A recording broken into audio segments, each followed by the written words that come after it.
An image of a white woman flipping Edmonton Oilers player Evander Kane the Bird from behind the protective glass of a hockey rink went viral on May 7th. It sparked the creation of a meme dubbed Kane vs. Karen by a social media user on Reddit. Karen has become a popular term used to identify white women who weaponize their whiteness to either shift attention away from their racist behavior or incite racial violence. While the incident that resulted in the meme may not have been racially motivated, it is still about race and white supremacy. The meme challenges viewers to consider the role of white women's fandom in upholding and normalizing white supremacy in hockey culture. Defining white supremacy. Scholars have defined white supremacy as the institutionalization of whiteness and white privilege. Institutionalization occurs when rules, standards, or practices are normalized to the extent that it has become so common we do not question it. American scholar, writer, and educator Bell Hooks described how white supremacy legitimizes and advances patriarchy, settler colonial capitalism, and racism, factors that are woven deeply into the culture of men's ice hockey. White supremacy is invisibilized and normalized in hockey culture. When white supremacy is challenged, hockey culture pushes back. For example, a coach from Surrey, BC, was suspended after pulling his U11 players off the ice to protect them from anti-black racism. White supremacy culture.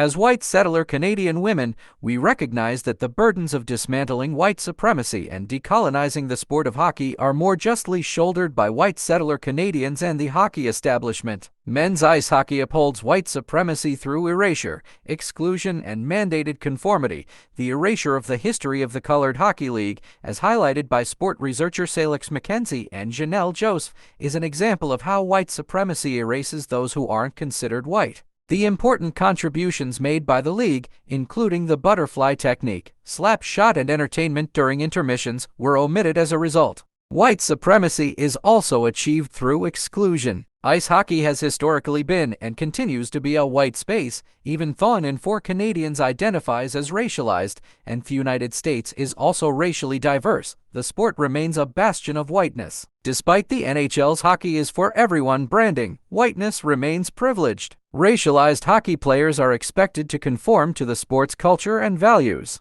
Whiteness and surveillance. It's important to understand the Kane vs. Karen meme within the broader historical and cultural context of white women patrolling, policing, and surveilling black bodies based on white supremacist notions of law and order. Racialized hockey players are often held to a higher moral standard than their white counterparts. Former NHL player P.K. Subban, for example, is currently under fire for a fat-shaming comment about pop singer Lizzo. But racism Subban endured as a black athlete in a white sport has not received the same attention. White supremacy ensures we are constantly surveilling black players and holding them to higher moral standards than white players. This stands in sharp contrast to how racialized players are expected to behave when faced with racism. Comments against racialized players are silenced, downplayed, or ignored. Racialized players are expected to defend the sport and themselves, like Vegas Golden Knights player Zach Whitecloud,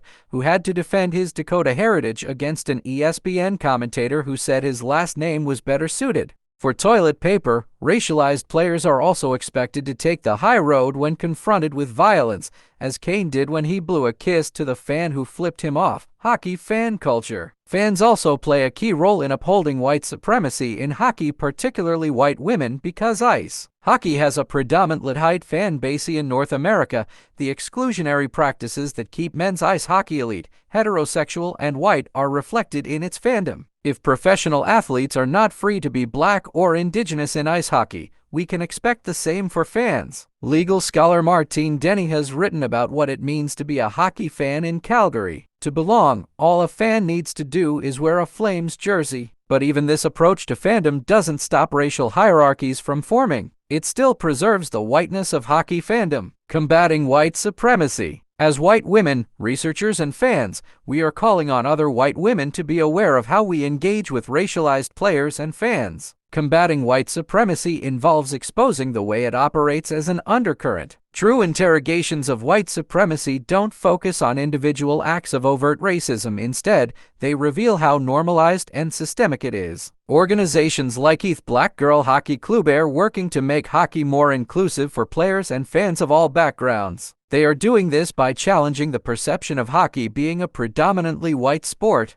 The Kane vs. Karen meme challenges white women to consider our role in perpetuating white supremacy. Addressing and deconstructing the whiteness of ice hockey is long overdue. White privilege describes the unearned advantages white people receive based on the color of their skin. Whiteness acts as an invisible backpack of privilege.